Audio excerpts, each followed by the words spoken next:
Hallelujah! So, praise the Lord po. Tayo po ngayon ay patuloy sa ating pong serye. At last Sunday, kahit po umuulan, nandito pa rin po kayo nung last Sunday at this time of power na mas masarap matulog last bagyo-bagyo last Sunday, di ba? Pero tayo po ay nandito dahil alam po natin na pag tayo po ay sama-samang nananambahan, nagpupuri sa Diyos, nananalangin, napapatuwa po natin, nabibigyan po natin ng kagalakan ang ating dakilang Diyos. Amen. Kaya nga po, we will continue to bless our Lord for this is the day. Time and time again, di po magbabago. Ang araw na ito ay gawa ng Diyos. Bukas, another araw na gawa ng Diyos. Day after tomorrow will be another day that the Lord has made, and we will rejoice and be glad in it. We will rejoice and be glad. Dito pong masaya, palakpakan tayo mga. Amen. Hallelujah. Praise the Lord. Hallelujah. Sabi nga po ng ating tagapanguna sa panalangin, wala pong aksidente sa Panginoon. Ang araw-araw po, lalo na po sa ating mga bisita, naka-online, meron po laging gustong iparinig ang Diyos, ang kanyang mga salita. Kasama po ng inyong lingkod na gagamitin, ng kanyang lingkod na gagamitin, of course. Kasama po kami sa pag-aaral po natin ngayong hapong ito. Kaya nga po, patuloy po tayo sa ating temang for November. Chester, bali na? Ano yun? Ayun, makasulat niya pa. Ay, Passion for God. Ayan, the importance of obedience. Ayun, yung kahalagahan po ng pagsunod. Yan po yung ating magiging tema hanggang sa ating pong anniversary Sunday dito po sa ating iglesia. At alam naman po natin na talaga namang, kaya nga importance napakahalaga po ng pagsunod. Kahit po tayo naman, lalo na po yung mga nagmamaneho, ang obedience po, yung obedience sa traffic rules na lang. Pag hindi po tayo nag-obey sa traffic rules, alam na ang mangyayari, di ba? Pag hindi tayo nag-obey sa ating mga company rules and regulation, so, yung gusto mong baka hindi ka na maumentuhan, matanggal ka pa sa trabaho pag hindi po tayo sumusunod sa mga regulation, rules. Marami pa pong mga iba. Kung sa mundo, napaka-importante ng obedience, di mas lalo na po sa mga salita ng Diyos. Pag tayo po ay talagang sumusunod sa salita ng Diyos, kaya po ng ating pinag-aaralan, ito pong pagsunod na ito po yung nagiging bunga ng talagang ating tunay na repentance. The obedience is the fruit of a true repentance sa ating pong mga buhay. So yung pong obedience, hindi po ito ang daan ng kaligtasan. Ang kaligtasan po ay magbubunga po ng obedience sa ating pong Panginoon, sa Kanya pong mga salita. If you remember po yung parable of the two sons, yung pong isa, nasa Matthew 21:28 po yan, 21:28-32, yung tatay inutusan yung dalawang anak, yung isa sabi niya, ayaw ko, yung isa naman, sige, susunod ako. Pero yung sabing susunod, hindi naman sumunod, pero yung unang ayaw, ikalaunan, sumunod. Ibig sabihin, talagang nag-repent siya at eventually, siya po ang nasumpungan, natagpuan talagang sumusunod sa kanyang ama. So, obedience is the fruit of true repentance. At itong obedience na ito, alam naman natin, when we continue to obey God, the Word of God, yung pong lahat ng ating napag-aaralan na, higit lalo po ang kanyang salita, of course, yung pong napapag-aralan natin dito are very limited. Pero tayo po ang makapagdagdag kaalaman para po sa ating mga spiritual na paglago. Kaya nga po yung obedience, importance of obedience is the fruit of true repentance, at yung importance of obedience will lead us to spiritual growth. Amen. So, yung pong talagang sa tingin nyo, lumalago na kayo sa ating spiritual na buhay. Say amen. Wow, very good. Praise the Lord. Hallelujah. Kaya nga po at mas pataas na pong pataas, progressive po ang ating mga pinag-aaralan dito po sa ating pag-aaral ngayon. Obedience brings divine protection. Ayan. Pag talaga tayo sumusunod, pataas na pong pataas, fruit of true repentance, leads to spiritual growth. Hindi lang yon, yung pong obedience will brings a divine protection. Pag divine protection, ito po ay godly protection. So, yung pong protection natin, of course, kaya nga divine, godly. Yung pong protection natin, hindi sa mga malalakas, ma-influensyang mga taong politiko. Hindi po yung mararaming flood control. Wala pong mamuga ka na ako. Kaya po nahuli. Puwatay na ako, milwakit ng gigit. Puwatay na tamang kamag-anak. Anyway, alam niyo po ang ibig nating sabihin. Yung pong ating protection. Of course, meron po kasi tayong, kahit po siguro tayo, nung lalo nung hindi pa tayo mananampalataya, basta puntalan may mayor, basta puntalan may congressman, ating tamang protection ken. Yung mga ganun ba? Kaya nga po, yung protection talaga, sa Diyos lang talaga. Kaya nga yung mga protection sa flood, talagang tatakaran alam naman natin. Yung ginagawa nilang protection para sa flood, yung ginawa, wala po. Hindi lang nasira, talagang wala. Ghost sila, ghost. Anyway, pero ang talagang tunay na protection, divine protection, is a godly protection. Sa Diyos lamang po natin pwedeng masimpungan. Sige po, palakpakan ng Panginoon. Hallelujah. Woo! Sabi po ng awit 23, The Lord is my shepherd. The Lord is my shepherd, I shall not want. He makes me to lie down in green pastures. He leads me beside still waters. He restores my soul. He leads me in the path of righteousness for His name's sake. Even though I walk through the valley of the shadow of death, I will fear no evil, for you are with me. Your rod and your staff, they comfort me. You prepare a table before me in the presence of my enemies. You anoint my head with oil. My cup overflows. Surely, goodness and mercy shall follow me all the days of my life, and I shall dwell in the house of the Lord forever. Let us pray. Salamat po, dakilang Diyos. Muli, sa hapong ito, sa isang maikling pag-aaral, pagbubulay ng iyong mga salita, na aming dalangin na patuloy ang pagkilos ng iyong kapangyarihan, ang iyong presensya, ang pagkasi ng iyong Santo Espiritu, sa bawat isa sa amin, sa bawat puso ng mga kaluluwa, higit lalo sa iyong lingkod, gagamitin, o dakilang Diyos, na wala kaming magagawa, wala kaming pwedeng itaas maliban sa iyong dakilang pangalan. Kaya nga't aming dalangin na sa paglabas namin sa bahay sambahang ito, bahay dalangin ng ito, o dakilang Diyos, dadala kami ng bagong tibay pananampalataya, bagong antas ng pagsamba, at bagong, o Diyos, katuruan na kami pa ay lalong magkakaroon ng katatagan, pananampalatayang sumunod sa lahat ng iyong gustong ipagawa sa amin. Kahit kuminsan mahirap, pero alam po namin, ang pagsunod sa iyo, o Diyos, ay magbibigay po sa amin ng protection, divine protection. Salamat po, o Diyos, ito po. Aming salamat dalangin sa iyong matamis at makapangyarihang pangalan, Kristo Jesus. Amen. Amen. Amen. So, obedience, ito po, the importance of obedience that brings divine protection. Bakit kaya? Bakit kaya? Ano po kayang divine protection ang gusto pong iparating ng salita ng Diyos sa atin sa hapong ito? Yung pong obedience bring divine protection dahil yung pong obedience provides a wall. Hindi lang basta protection. A wall of protection. Hindi lang basta wall. Nakapaikot po. Wall of protection around us.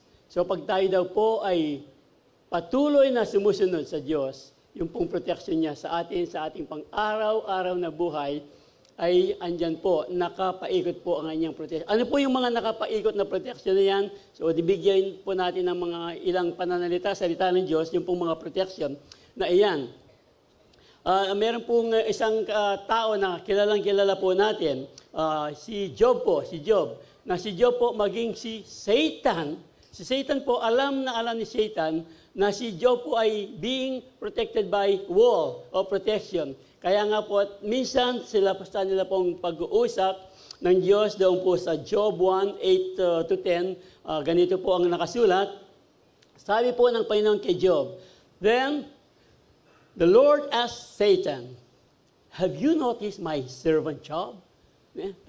Ikit mo na. Nakita mo na ba ang aking servant na si Job? Ang sabi po ng Diyos kay Satanas, He is the finest man in all the earth. He is blameless, a man of complete integrity. A man of complete integrity. He fears God and stays away from evil. Saan po nanggagaling ito? Sa pagsunod po ni Job sa ating Panginoon. Ito po yung pinanggagalingan ng lahat ng ito na si Job po ay blameless, finest man, complete integrity, stays away from evil. Kaya lang ito po yung sinasabi natin kanina. Alam na alam ni Satan. Alam po natin na ang ating si Satan, kilala po niya ang Diyos. Nanginginig pa sa James 1:19. Thou believest that knowest God, thou doest so. The devil also believe, and thou believe that there is one God. Thou doest well, ang sabi po ng James 1:19. The devil also believe and tremble. Maniwala po kano Satanas. Ken Diyos. Mahangalgalya po, nanginginig pa, believe and tremble. Kaya nga po, ito po, kaya nga alam niya, sabi ni Satan, sa ating Panginoon, tama ang sinasabi mo, sabi niya, pero you have always put a wall of protection around him. Kaya ganyan, you will always protection around him and his home and his property. Job is being protected because of his obedience. Ito po yung mga nakita nating katangian. Kaya nga, sabi pa, hindi lang yun, ang sabi pa ni Satanas sa Panginoon, you have made him prosper in everything he does. Ito pala, pag tayo po ay obedient sa Lord, meron tayong protection at meron pa tayong, we will prosper in all what we do. Pagpapalain po tayo ng ating dakilang Diyos. Hindi lamang po sa pagbibigay ng first fruit. That's only a one way. Masigit pa po, pag tayo po ay sumunod sa Diyos, susunod na lamang po yun. Yung pong puso natin, pag ang puso natin ay talagang buong-buong sumunod sa Diyos, yung pong mga yun, ano na lang yun, susunod na lamang yun. Gaya ng pangako ng Diyos, pag sumunod tayo sa Kanya, seek ye first the kingdom of God and His righteousness, and all these things will be added unto you, yung lahat po nating mga pangangailangan. Pati hindi pangangailangan, pati yung gusto natin, ibibigay po ng Diyos sa bawat isa sa atin. Amen. Praise the Lord. Sige po. Hallelujah. Sige po. So, hindi lang yun, di ba? You made him prosper in everything he does. Kaya nga, tignan mo, napakayaman ni Job. Kasi you are covering him with wealth. Sabi nga ni Satan, alam po natin yung kasaysayan. Alisin mo ang lahat ng yan. Ang sabi po, kung itutuloy po natin, pero hindi po ito kasama sa ating pinag-aaralan. Ang gusto lang po natin bigyan diin dito, pag tayo po ay sumusunod talaga sa Diyos, mayroon po tayong wall of protection. At yung pong mga pagpapala ng Diyos ay hahabol po sa atin. Gaya po ng ating binasang talata kanina, surely goodness and mercy. Ngayon pa lang, surely goodness and mercy shall follow me all the days of my life, and I shall dwell in the house of the Lord forever. Kung si Job po ay talagang nagkakaroon ng wall protection, hindi po magbabago ang salita ng Diyos. Tayo pa kaya na talagang sumusunod sa Diyos? Tayo pa kaya sumusunod sa Diyos? Meron pong, sabi nga natin, palagi nating sinasabi, hindi yan automatic. Hindi po yan automatic. Gusto natin ng protection mula sa Diyos. Sumunod tayo sa Kanya para mapasa atin po ang Kanyang protection. Sumunod po tayo sa Kanya para yung Kanyang pagpapala ay bumuhos sa atin. Pag wala po tayong ginagawa, hindi po basta-basta mahuhulog yan. Meron po tayong dapat gawin. Sa ano na lang? Sa ating pong mga kaligtasan na tayo po iniligtas ng Diyos, ano po ang kailangan natin gawin? Di ba? Ang sabi po ng salita ng Diyos, time and time again, para magkaroon tayo ng kaligtasan, para magkaroon tayo ng katiyakan na makakasama natin ang Diyos doon sa buhay na walang hanggan. Ano po ang dapat natin kailangan gawin? So, sabi nga ng ating punong pastor, noon daw, tinatanong niya ang mga, hindi ko nasasabihin kung sino, pamaganda ko po, ito nakasabi. Anyway, meron po siyang tinuturoan mga grupo. Tinanong po niya ito, matagal na sa iglesia. Yung mga iba, hindi lang matagal, nasa edad na po. Paano niyong matitiyak na kayo nga ay ligtas? Ang sabi po ng ating pastor sa ating pong Discovery Education Program. Ay, ako sigurado akong ligtas kasi mabait ako. Matagal na sa pananalig. Ay, ako kayo sigurado akong ligtas kasi marami akong ginagawang kabutihan. Tayo po, I believe and I hope that sa ating pong puso ngayon, alam natin na tayo ay talagang siguradong ligtas, siguradong born again. Sabi nga ni Bishop, born again, hindi lang Christian na tunay na born again. So, sino po talaga yung born again dito? Yeah, praise the Lord. Totoo na lang born again. Dito po tutong born again, di ba? Meron tayong dapat gawin. Lagi nating inuulit-ulit. This will never change. Heaven and earth will pass away, but the Word of God will never pass away. Na ang ating Panginoong Kristo Jesus, ang ating Panginoong Diyos, nang ibigay niya ang kanyang kaisa-isang anak, si Kristo Jesus doon sa krus ng Kalbaryo, ang sabi po niya, dahil mahal na mahal po niya kayo kasama po ng ating mga bisita. Mahal tayong lahat ng Panginoon. Ayaw po niya tayong mapahamak. 2 Peter 3:9, ayaw po tayong mapahamak ng Diyos. Ang gusto lang ng Diyos, lumapit tayo sa Kanya ng may pagsisisi. Ito po yung hindi automatic. Lalapit tayo sa Kanya ng may pagsisisi, tatanggapin si Kristo Jesus bilang ating Panginoon at tagapagligtas na I believe na talagang sold out na po tayo dito sa katotohanan ito na tinanggap na natin si Kristo Jesus bilang Panginoon at tagapagligtas. Yun po ang sinasabing hindi automatic. Meron tayong gagawin para makasigurado tayong hindi na mapapahamak, magkakaroon pa ng buhay na walang hanggan. Amen. Praise the Lord. Malyari tayo na mag-pray. Tuloy po natin. Kaya nga po, ito po, hindi nga automatic, magtiwala po tayong patuloy sa kanyang mga salita na marami naman po yan. Of course, hindi po namin pwedeng ilahat sa inyo lahat yan. Tayo po, sa ating po mga personal na relasyon, sa ating personal na pagbabasa, masusumpungan po natin ang kasaganaan. Den pong amano ng Diyos, sobra na pong mayumo. Mayumo rin amano ng Diyos po at ang talagang pibulayan mula, talagang mamiyela pong pamagbayo, parang kinatamang biye. Amen. Praise the Lord. Nani pa manyabi na. Pag-i-translate na lang po karating. Anyway, tuloy po natin. Yan. Ito pong pagsunod sa Diyos, meron po itong kumisan, kaya nga automatic hindi automatic. Pag meron pong mga pagkakataon, nakakasingit ang dyablo sa atin. Yung talagang nabibigyan po natin ng para bang nagbubuksan ang pinto para makapasok sa ating buhay, sa ating puso, ang dyablo. Paano po ito nangyayari? Ito po yan. Para mabigyan natin. Bibigyan nga natin. Sige, ganito. Bigyan natin, ganito. Ephesians 4:26-27. NIV-ERB. In your anger, do not sin. Paano kaya ito? In your anger, do not sin. Do not let the sun go down while you are still angry.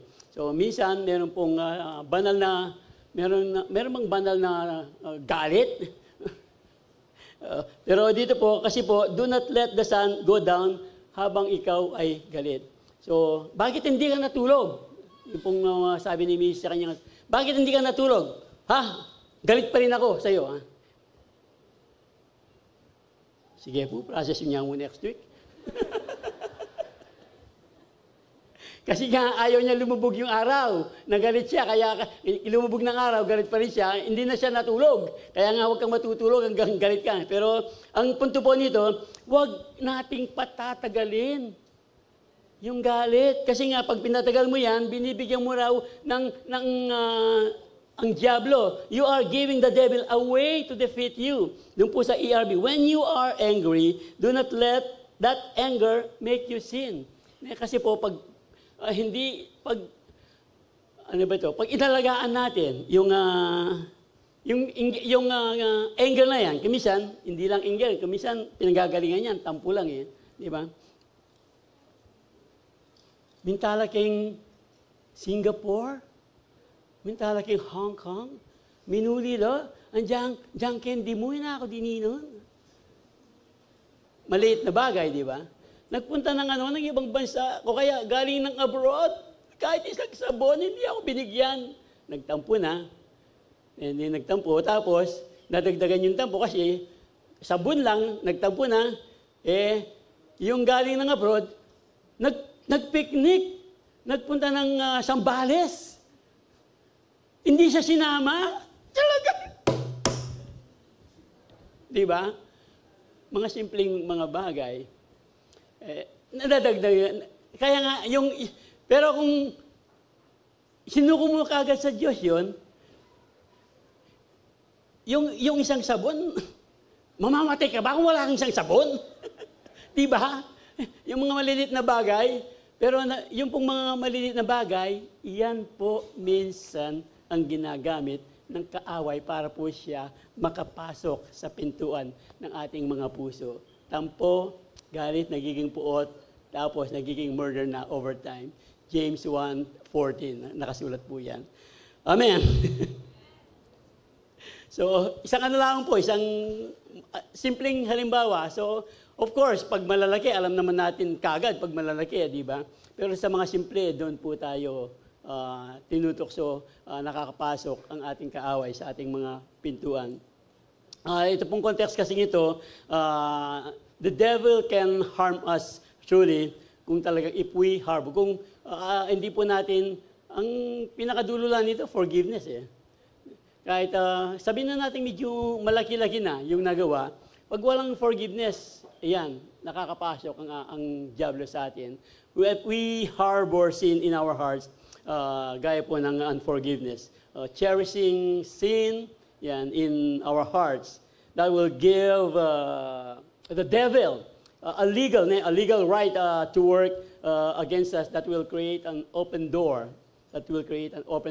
Para po bigyan tayo ng atake ng ating kaaway. Kaya nga po, very, very crucial po na pag tayo po ay nagkakamali, pag tayo nasasaktan, obey po tayo sa sinasabi ng Diyos.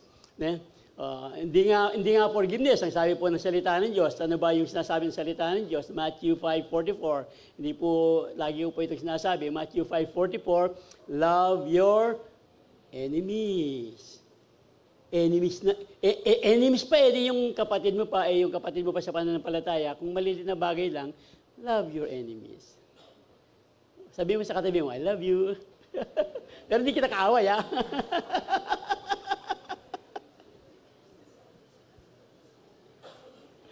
Amen, amen. Di ba, alam naman natin, 1 John 1:9, if we confess our sins, He is faithful and just to forgive us our sins and to cleanse us from all unrighteousness. Pag tayo po ay nagmamataas, lalo tayong ibabagsak ng Diyos. Hanggang hindi magpapantay ang aking mga paa sa lupa, hindi ko siya mapapatawa. Di ba? Ibig sabihin po nun, patsimiti makapantay rin kayang bitis king gabon. Ibig sabihin, andyang mati na ako! Andyang mati na ako! Kaya patawad yan, hanapin na yan. Diba? You can do the math. Alam po natin, ating stay alert! Sabi po, what ating matutod? Nakasulat po di ba? Di ba? Neklay totong. Stay alert yan. Watch out for your great enemy, the devil. Stay alert. Lagi po tayong magbantay. Bantayin po natin yung ating mga puso. Our great enemy, the devil. Ano po yan? Gumagala po yan parang isang leon. Parang isang leon lang. Prowls around like a roaring lion, looking for someone to devour. Kaya nga po, at pag tayo talagang papatamputan po, pagalit-galit, yan, ay gustong-gusto po yan ng ating kaaway ng diablo. Tapos masisila po tayo. And then nakapasok na siya sa ating mga pintuan, pintuan, na hindi natin namamalayan. So, yun po ang sinasabi ng ating pinag-aaral. Kaya nga, stand firm. Stand firm against him and be strong in your faith. Yun po ang sinasabi ng ating pinag-aaral. Be strong in your faith. Remember that your family of believers all over the world, pare-pareho tayong dumadaan ng mga ganito.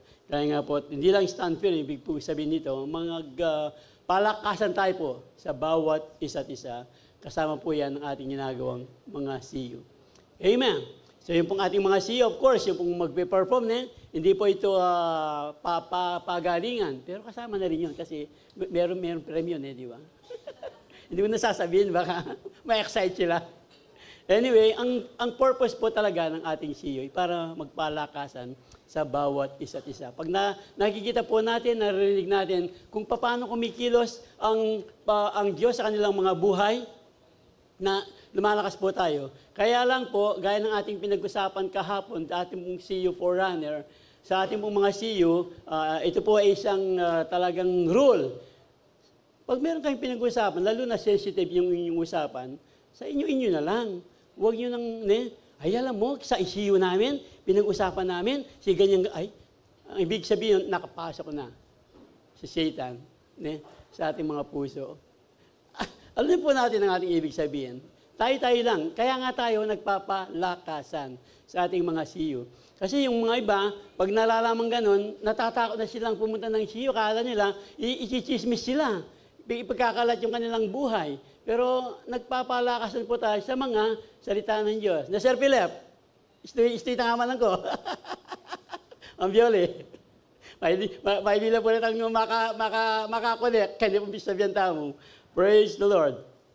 Hallelujah. Tuloy po natin. Kaya nga po ito pong context na ito, ang sinasabi lang po ng ating dakilang Diyos, na lagi po tayong magbantay.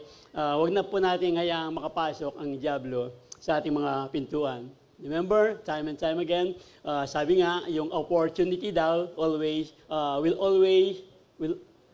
opportunity only knock once pala. Opportunity only knock once, but the devil always knocking at our door day after day after day.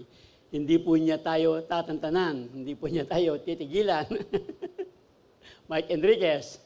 Anyway, pagdating po sa salita ng Diyos, pag tayo po talagang kapit na kapit sa kanyang mga salita, at hindi lang kapit na kapit, sinusunod po natin yan. Pag alam po natin at sinusunod, yan po yung magpapalakas ng ating pananampalataya, magbibigay sa atin ng divine protection. Let us stand strong in the faith against the enemy. Stand strong in faith against the enemy. Our victory and protection are guaranteed.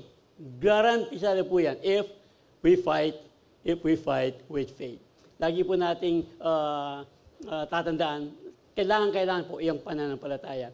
Gaya po ng ating sinabi, babalikan lang natin yung pong obedience, hindi po ito ang ating kaligtasan, yung pong kaligtasan natin, magdadala sa atin ng obedience. Kaya nga Ephesians 2:8-9, alam po natin, for by grace we have been saved sa pamamagitan ng pananampalataya.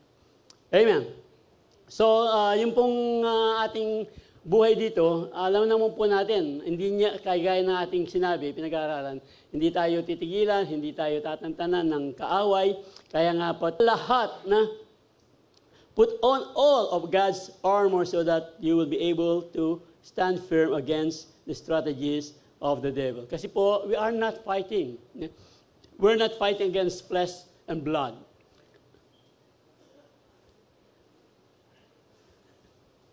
Hindi yan nakaaway mo ni Trixie. We are not fighting against flesh and blood. Hindi po yung ating mga asawa ang kaaway natin. Hindi po yung ating mga boss. Meron pong espiritong nasa sa kanila. Kung hindi man sila magandang pagigitrato, meron pong mga ganyan. Anyway, siguro, ang nasa dito po, meron pong espiritu. There is some spirit, a strong spirit, na nasa kanila po. For we are not fighting against flesh and blood enemies, but against evil rulers and authorities of the unseen world, against mighty powers in this dark world, and against evil spirits in the heavenly places.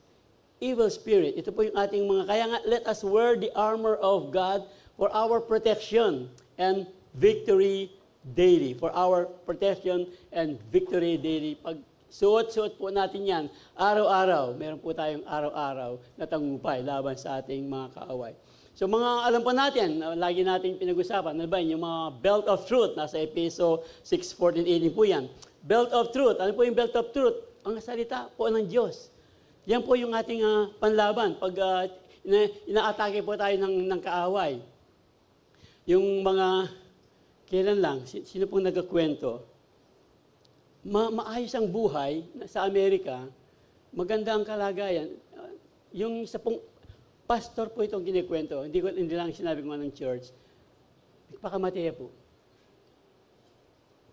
Akalingwane po, nalimutan po niya ang kapangyarihan. Nang dahil lang sa anxiety. Alam naman natin, marami po dito, especially during the pandemic. Kaya nga po, belt of truth, pag meron pong mga anxiety, mga problema, ano pong salita ng Diyos, ang talagang magiging kalakasan natin. 1 Peter 5:7, casting all your cares upon Him. He cares for us. Cast all your care, nasa Kanya po. Pag nagwa-worry po tayo, come to me.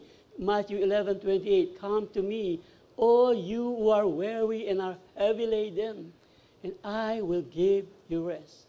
I will give you rest. Pag talagang parang natatakot na tayo, talagang, parang hindi ko na, gusto nating talunin itong mga kaaway na ito. Submit yourself therefore to God. James 4:7. Submit yourself therefore to God. Hindi natin kaya. Resist the devil, and he will flee from you. These are only some among the many words na pwede po nating talagang belt of truth, breastplate of righteousness. Yung pong ating puso, lagi nating babantayan. Guard your arts. Parang arte, no? Guard your arts. Medyo maarte yung puso. Guard your hearts. Proverbs 4:23. For out of this comes the wellspring of life. So lagi po nating babantayan ang ating mga puso. Breastplate of righteousness. Gaya ng ating ginawang sinabing halimbawa kanina, bantayan natin yung ating mga puso. Yung mga simpleng tampo, pag hindi natin binantayan yan, sabi nga, magiging galit yan, magiging pot, eventually, maglilid yan ng murder. Of course, hindi naman talaga doon, pero it will lead to mas malalim na pagkakasala, mas malalim na, talagang hindi lang mas malalim siguro, mas maluwang na ngayong pinto ang binibigay natin para makapasok ang diablo sa ating mga pintuan. Kaya nga, breastplate of righteousness, ito po yung ating, kaya nga lagi nating babantayan ito. Ito po yung sa ating panahon ngayon. Ano ba yung ginagamit ng mga sundalo ngayon? Sa giyera. Bulletproof. Ayan, marinig. Bulletproof. Di ba? Kasi pag tinamaan ng puso, kahit naman hindi siya gera pag tinamaan ng puso, talagang pag tinamaan ng puso, kahit na may asawa, sasabihin pa niya, sana dalawa ang puso ko. Di ba?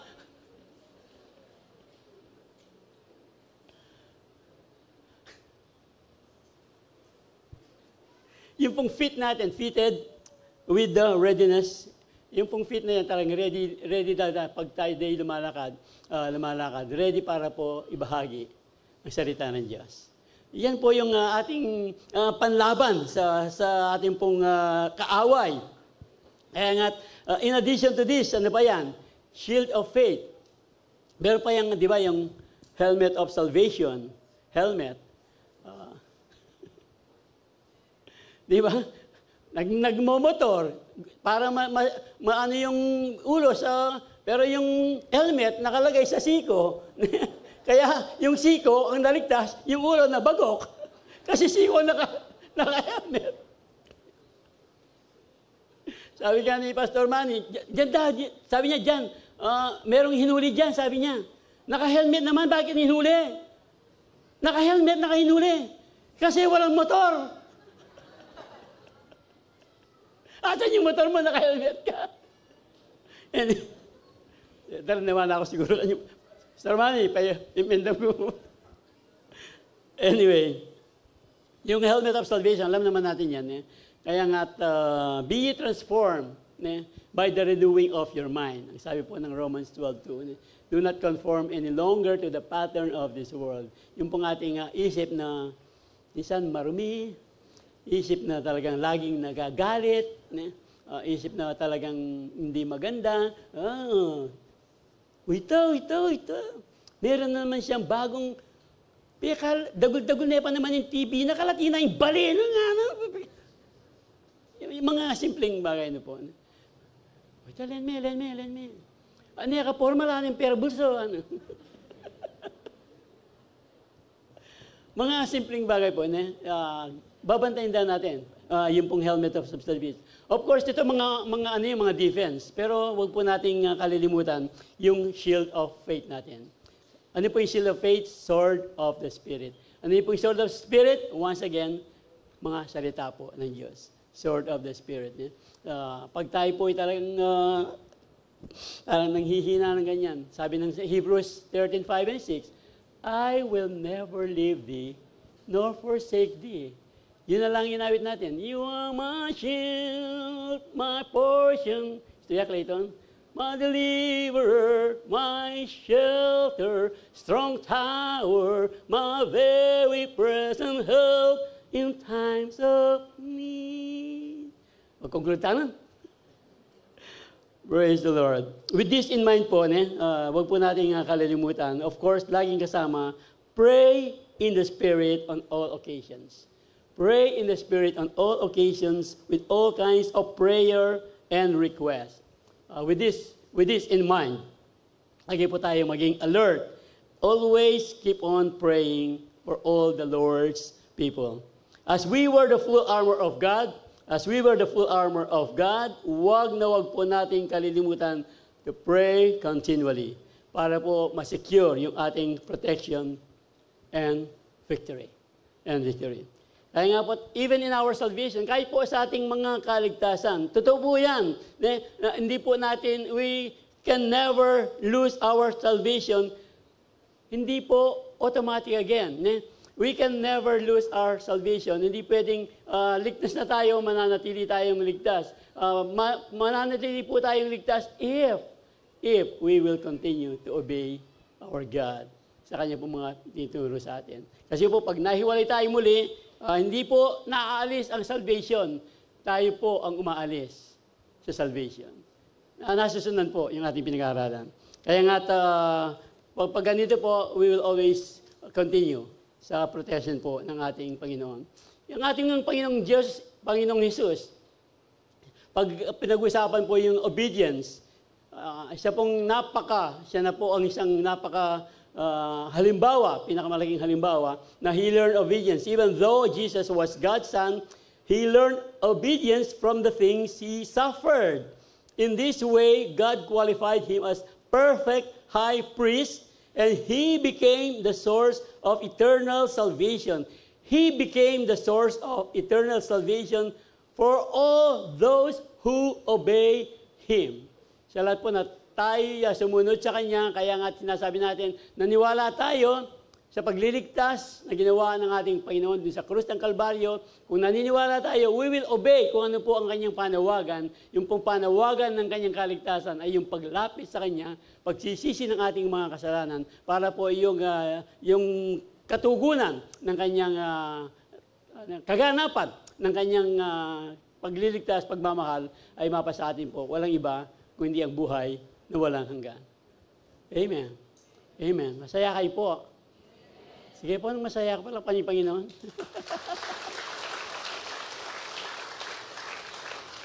Masaya kayo po. Amen. Wala mo makayan. Masaya kayo po. Hallelujah. Praise the Lord. Amen. Praise the Lord. He will punish those. Ito po kasing delikado Pag hindi po tayo sumusunod, He will punish those who do not obey, who do not know God and do not obey the gospel of our Lord Jesus Christ. Ang ibig po sabihin, mapapahamak po sila. Ang sino man ang sa Kanya ay manampalataya, hindi na mapapahamak. Kaya nga po, pag hindi ka nanampalataya, o anong kabaligtaran yun, mapapahamak sila. So, ito po ang ibig sabihin. Pag tayo po ay sumusunod sa Diyos, sino po ang magkikinabang pag tayo sumusunod? Ang Diyos ba magiging mas mataas ang pagka-Diyos? Sino pong magkikinabang? Hindi ba tayo? Pag sumunod tayo sa Diyos, kasunod lagi ang kanyang pagpapala. Sige, lagi natin binibigyan ng example, yung pong pagbibigay, Luke 6:38. Pag tayo talagang sumunod sa Kanya, tapos ibabalik pa niya, pag ibinalik niya, hindi lang konti, ibabalik po niya, siksik, liglig, maapaw. Kaya nga po, sabi nga, kung gano'n ang ating ibinibigay sa Diyos, gano'n din ang Kanyang ibabalik. Pag nagbalik po siya, nagbigay tayo ng kutsara, babalik niya, di naman kutsara, nakapala pa. Nagbigay tayo ng isang baso, babalik niya, isang drum. Po, paano na kayong Bible tan, po makasulat. Example yan mo, nasan yung po sa Bible, yung sinasabi niya. Naalala ko lang, wala po ito sa meron na akong naalala. Kwento po kasi ng kumpare ko ito, nung nagtatrabaho pa kami. Ang sabi niya dun sa, di ba tayo pong lahat galing ng Catholic, pag during the communion, merong yung bating-ting na maliit, tapos doon sa labas meron namang kampanang malaki, gong, di ba, gong, doon naman sa maliit, ting, ting, ting, ting. Si Among daw, nakita yung mga nagbibigay, pati yung sakristan, pinaalam niya ka Among, ang ano daw, maliit lang, kaya sinabi, pinanudog yung mali na, katiting, katiting, katiting, katiting, sabi niya. Sinisita niya ka ng Among, itang kakahay, meron sa sakristan, patugtugan mo itang madagol ang pana, nga, patugtugan mo nga, kaya patugtug na ako itang madagol ang pana, sabi niya pa, di ba nung, dung, dog dagon, padagdag.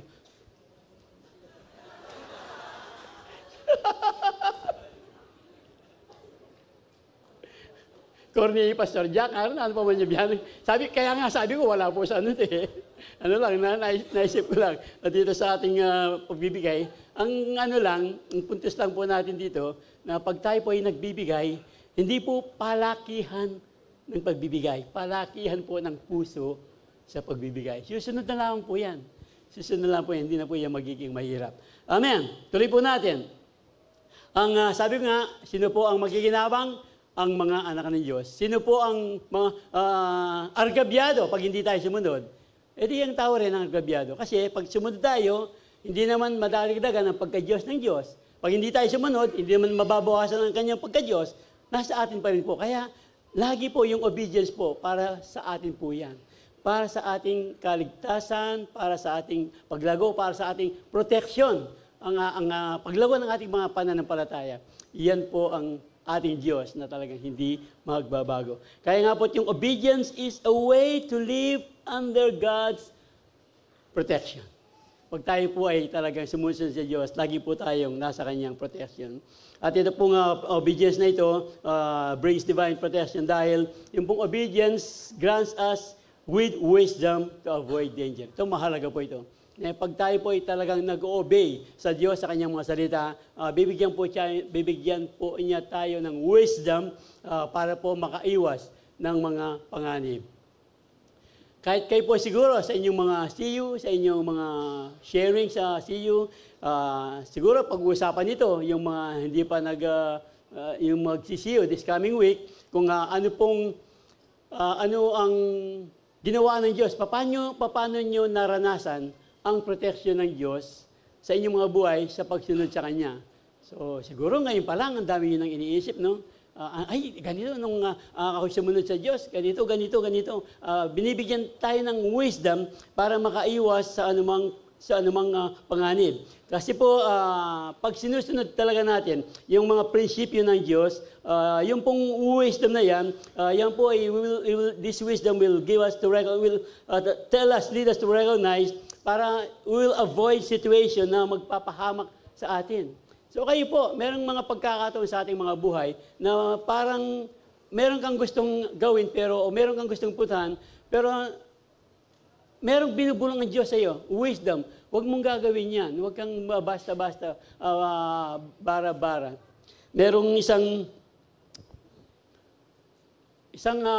pastor ata ito, kwento ng during sa aming nagpapatayo sila ng malaking gusali. Ang sabi daw ng wisdom ng Panginoon sa kanya, mangutang ka. Mangutang ka. May kut-kut la po geng utang. May maglako la po retang mga kwarta. Mag-support yung church. Kasi po, ano lang yun? Simpleng ano lang yun. Simpleng example lang yun. So, kahit tayo naman po, meron po tayong, when we obey God's words, principle, yung pong wisdom niya ay mapapa sa atin. Para po, it's like having a built-in warning system. Yung mga babae po, lalo na yung mga nanay, yung pong yung mga intuition, diba? Meron siyang tinatawag na mother intuition. Tapos, alam mo talaga, merong panganib, wall of protection. I remember, sino ba? Yung aming panganay, matagal na ito, dito sila meron silang outing ng mga youth doon sa Zambales, sa Narciso, sa Crystal Beach. Tapos, we're supposed to come in the morning dahil merong gawain, pero nauna na sila, anong gabi. Tapos, yung nanay nila, yung darling ko andito. Darling. Mabarog ko po ta kanina. Ang pangalat mo kina. No, the point is, hindi po siya mapakali. Meron siyang intuition. Tara mo, tatana ka rin. Usapan namin, nagkaroon pa ng issue ito eh. Dapat isasama namin yung aking biyenan, kinabukasan. Anyway, long story short, hindi po siya meron siyang intuition, something is happening, something is wrong. Tapos kahit malalim na yung gabi, bumiyahe po kami pupunta ng Zambales.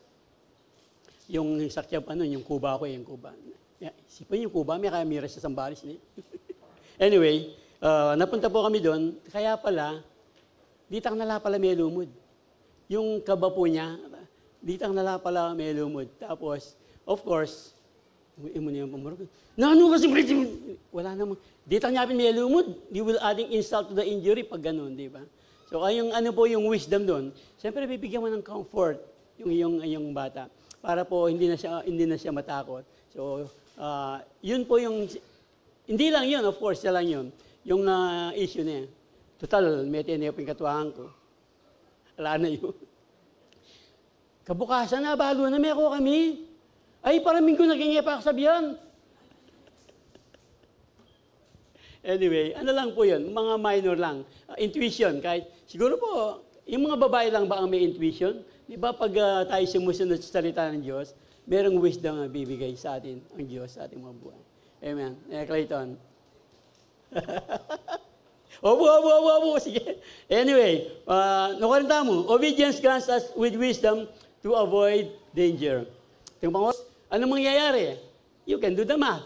Di ba? Pag hindi ka nag-obey sa traffic rules, mga aksidente, ano ba? Lalo na pag hindi mo inobey ang salita ng Diyos, sabi nga natin, sino ba ang mapapahamak? Tayo po ang mapapahamak. Kaya nga, for the Lord grants wisdom from His mouth, calm knowledge and understanding. He grants a treasure of common sense to the honest. Is a shield to those who walk with integrity. Gaya po nating binasa kanina sa buhay po ni Job. He guards the path of the just and protects those who are faithful to Him. So, pag yung wisdom nga, yung pong mga kasiyo namin kanina, yung protection po, wall of protection, dahil sila po ay nagpe-pray, gaya ni, nagda-drive, medyo mabilis, bigla na lang may kolong-kolong. Bali ko pa rin kolong-kolong na eh. Yung, basta, kolong-kolong, pangutang niya mo.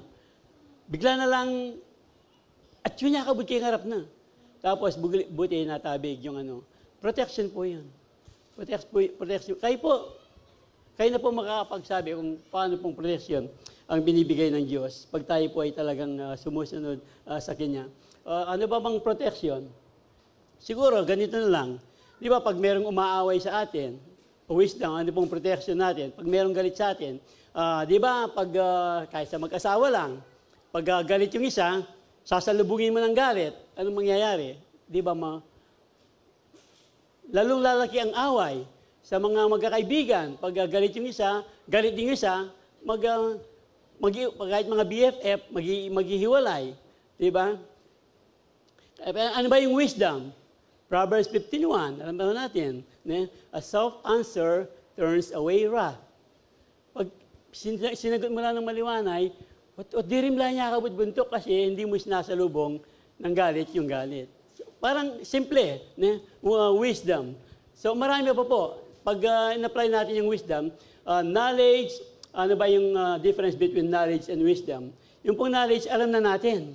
Yung wisdom, yung ina-apply po natin. Pag hindi po tayo nag-obey sa wisdom, mawawala pong kabuluhan yung wisdom na binibigay sa atin ng Diyos. Kaya nga, knowledge is knowing that a tomato is a fruit. Tomato is a fruit, and wisdom is not putting it in a fruit salad. Fruit niya po yung tomato, pero nakakita na ba kayo ng fruit salad na may tomato? Yun po. Knowledge is knowing that a tomato is a fruit, and wisdom is not putting it in a fruit salad.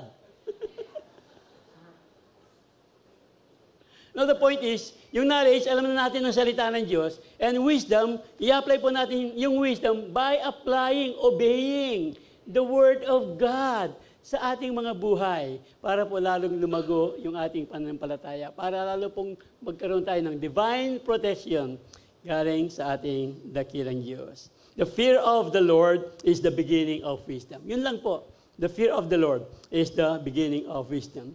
Kaya nga, knowledge of the Holy One is understanding. For true wisdom, your days will be many and years will be added into your life. So, if you are wise, your wisdom will reward you.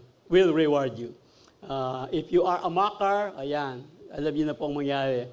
Tayo po, you will suffer.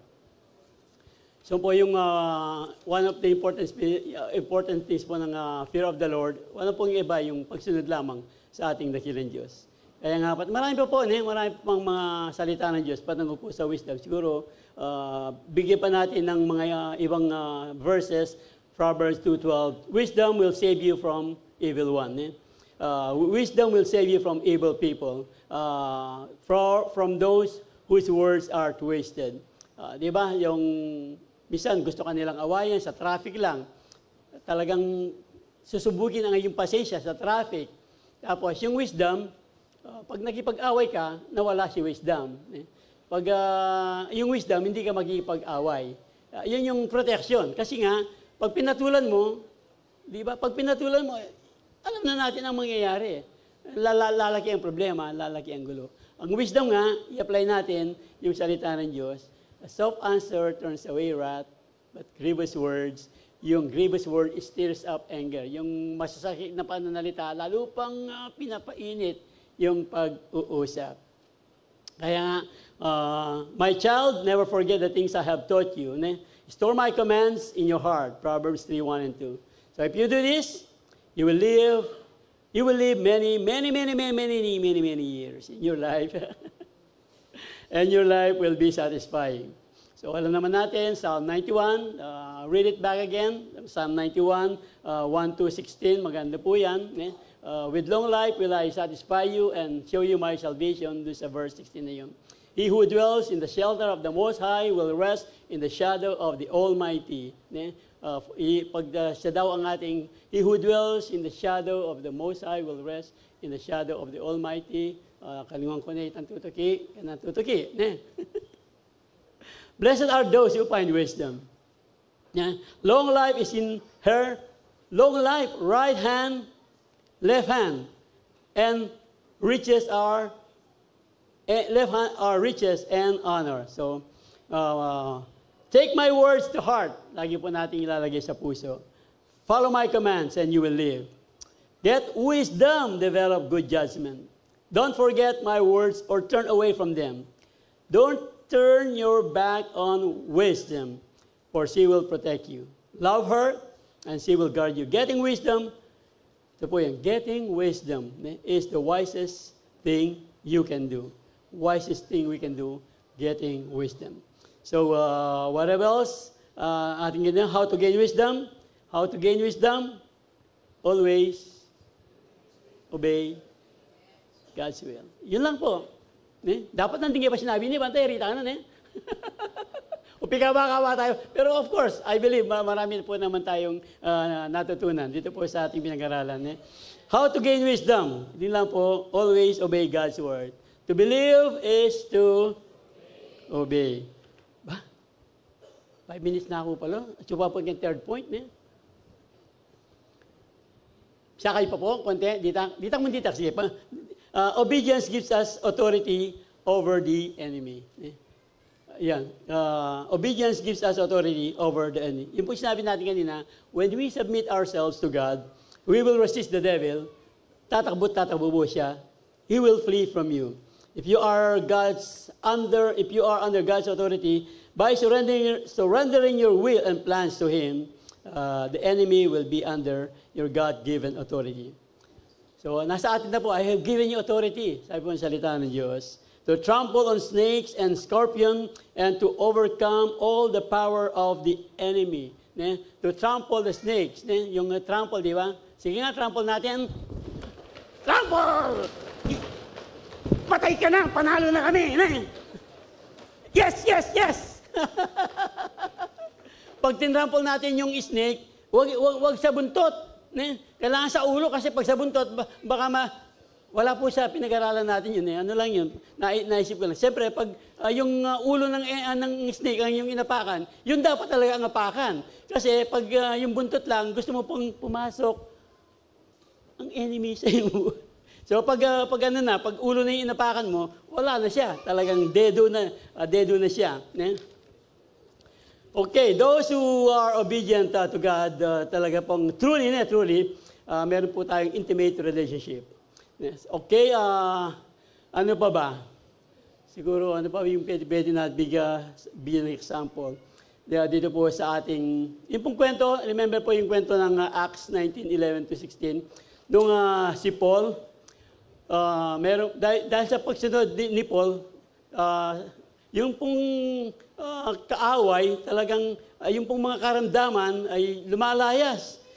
Yung si Paul po, doon po sa kwento, yung mga panyo lang ni Paul, siguro dito nakuha yung kuskus. Yung panyo ni Paul, talagang ihagi sa kanya, tapos, di ba, ginagaya ito pag January, yung santo ninyong itim, ginukuskus. Ito po yun. A group of Jews was traveling. God gave Paul the power to perform unusual miracles. Pag unusual miracles. So yung mga handkerchief, ganito po, nangyayari. Nakikita po ng mga iba yung mga sons of Sceva. Ginagaya po nila. Ginaya po nila yung mga sons of Sceva. They tried to use the name of the Lord Jesus in their incantation. Sabi po nila, I command you in the name of Jesus. Sabi niya, in the name of Jesus. Pero dinagdagan nila, in the name of Jesus na pinipreach ni Paul. Come out. So, ibig sabihin, wala silang relasyon sa Panginoon. Kaya po, nawalan sila ng protection. Wala silang protection. Eventually, nakita po ni Paul ang nangyari sa kanila. One time, they tried again. The evil spirit replied. Sabi po ng evil spirit sa verse 15. Balo kay Jesus. Alam ko si Jesus. Alam ko rin si Paul. Pero sino kayo? So, ano po ang nangyari? Balo kay Paul, Jesus, pero sino kayo? Then the man with the evil spirit leaped on them, overpowered them, and attacked them. Yung pong ginakast out nila, inatake po yung magkunyaring alam nila si Jesus. So, ito po sinasabi natin, pag nasa atin po si Jesus, hindi po tayo kayang atakihin ng ating kaaway. Yun lang po ang ibig sabihin ng ating binabasa. Amen! Hallelujah! If you have a right relationship ito yun with the Lord, that means you are truly obedient. And because you are obedient, you are confident. Di ba? Pag obedient ka naman talaga, meron kang confident ka, kumpiyansa ka to use your God-given authority against the enemy. Obedience brings divine protection. wall of protection, wisdom to avoid danger, and then authority over the enemy. Kaya nga po, hindi pa rin automatic, gaya natin sinasabi. My sheep listens to my voice. I know them, and they follow me. My sheep, ang ating pong, tama, yung pong mga sheep, magsabi ng amen. Ewan ko po, Bisa? Sino po yung mga sheep? Tayo po ang mga sheep, hindi ba? Sino yung shepherd natin? Yung binasa natin kanina. The Lord is my shepherd. Ano po ang shepherd ng shepherd? Di ba mga sheep? So the Lord is our shepherd. We will not want. Pag the Lord is our shepherd, ibig po sabihin, susunod tayo sa boses ng ating shepherd. Hindi po sa boses ni kumare, ni kumpare, ni politiko. Hindi po sa boses po ng Panginoon tayo susunod dahil kilala natin, di ba? My sheep listen to my voice. I know them and they follow me. I give them eternal life and they shall never perish. Kaya lang, hindi po automatic. Sabi natin, they listen to my voice and they follow me. Yung po, I give them eternal life and they shall never perish. Kaya nga po, ito po yung ating protection. No one will snatch them. No one will snatch us out of God's hand. Out of God's hand. If you remember, yung pong John 10, 20, yung 29 hanggang 30, nasa kamay daw tayo ni Jesus, at nasa kamay pa tayo ng Ama. So, I and the Father are one. Sino pa ang makapag-snatch sa atin? Kaya lang, pag ikaw ang umalis, doon sa kamay ng nasa iyo po ang problema. Hindi ka po bibitawan ng Diyos hanggang nasa Kanya ka. Pero ikaw pa rin ang bibigyan ng laya kung gusto mong umalis sa Kanya. Sino ang mapapahamak? Tayo po ang mapapahamak. Ito po ang panawagan ng ating pinag-aaralan. So, babalikan ko po yung ating tanong kanina. Kung tatungin po natin ang ating mga sarili, kamusta na po ang ating spiritual life? Ang ating obedience. Saan ba talaga nanggagaling ang ating obedience? Dahil ba meron tayong mapapakinabang o out of duty lang ba o out of kailangan akong pumunta, kailangan kong gawin ito? Ang sabi po ng 1 Corinthians 13:3. 1 Corinthians 13:3. Sabi po ng 1 Corinthians 13:3, ibigay ko man daw ang lahat ng aking kayamanan, pamigay sa mga mahirap, kahit ipasunog ko pa ang aking katawan, kung wala itong pag-ibig, wala akong paginabang. So yung ating pagsunod, kung ang ating pagsunod ay tatanungin, hanggang saan po talaga makikita ng Diyos ang ating pagsunod. Pero gaya po ng ating inawit, kanina, pag tayo po ay sumunod sa Kanya, alam po natin, kayo po, sabi ko nga, hanggang saan ang ating pagsunod sa Kanya, ano ang ating magiging motibo sa pagsunod sa Kanya? Gusto ba talaga natin ng proteksyon ng gagaling sa Diyos? Hallelujah. Kayo po ang makakasagot.